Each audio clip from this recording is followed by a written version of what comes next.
انسان ہوں، مکلف ہوں اللہ کے ہاں، جواب دہ ہوں، رسپانسبل ہوں، اکاؤنٹیبل ہوں، کچھ چیزیں مجھ پر وارد ہوتی ہیں، کوئی مصیبت آ گئی، کوئی تکلیف آ گئی، کوئی بیماری آ گئی، کوئی نقصان ہو گیا، کچھ ہو گیا۔ اب نوٹ کرنا چاہیے کہ اس کے کچھ اسباب ہوں گے، مادی اسباب ہیں یا کچھ اور لوگ ہیں، کسی نے میرے گھر کو فرض کیجئے کہ کوئی نقصان پہنچانا چاہا ہے، اس نے کام کیا ہے، کسی نے مجھے اٹھا کے پتھر دے مارا ہے، تو یہ سارے فیکٹرز ہیں،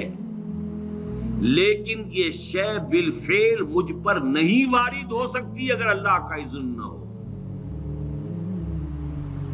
لاکھ سارے اسباب و وسائل ہوں اور لاکھ ساری دنیا ہو، ایک حدیث میں الفاظ آتے ہیں کہ اگر جان لے حضرت عبداللہ ابن عباس، علم ان الامت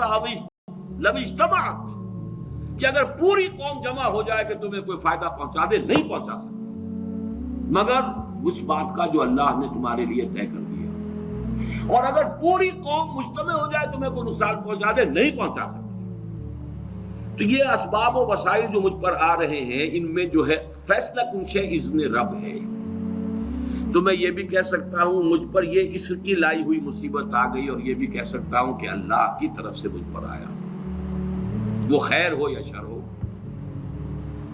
والقدر خیر ہی و شر ہی۔ بھلائی کسی نے کرنی چاہیے، اس کا مجھے احسان ماننا چاہیے، اس کا مجھے شکریہ ادا کرنا چاہیے، کوئی بدلہ دے سکتا ہوں تو دینا چاہیے، یہ دنیا کا معاملہ ہوگا۔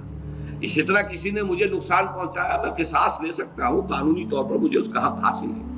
لیکن یہ جان لیجئے کہ یہ اچھائی یا بھلائی مجھ تک نہیں آ سکتی تھی بغیر اذن رب۔ تو اذن رب شامل ہو گیا نا، تو میں اس کو شامل کر رہا ہوں، والقدر خیر ہی و شر ہی من اللہ تعالی۔ دوسری طرف میں کچھ کام کرنا چاہتا ہوں، اچھا یا برا جو بھی ہے، یا کوئی میرا منصوبہ ہے بہت بڑا، اب اس میں ایک تو میرا ارادہ ہے جو میرے اندر سے نکلا، ہزارہا عناصر ہوں گے کہ جو اس کے اندر انوالوڈ ہوں گے، بہت سے مادی وسائل اس کے لیے درکار ہوں گے، اسباب نہ ہو جمع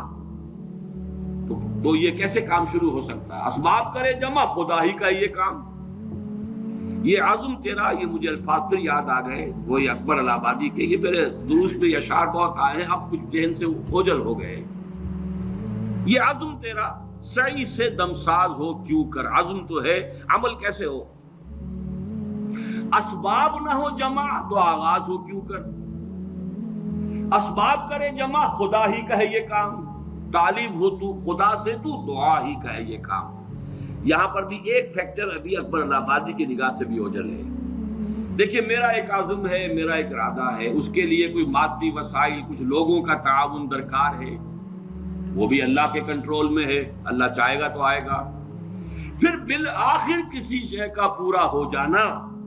آخری درجے میں پھر اللہ کے اذن کا طالب ہے۔ یہاں تک کہ حضور نے فرمایا کہ جو لقمہ بھی ابن آدم کے حلق سے نیچے اترتا ہے،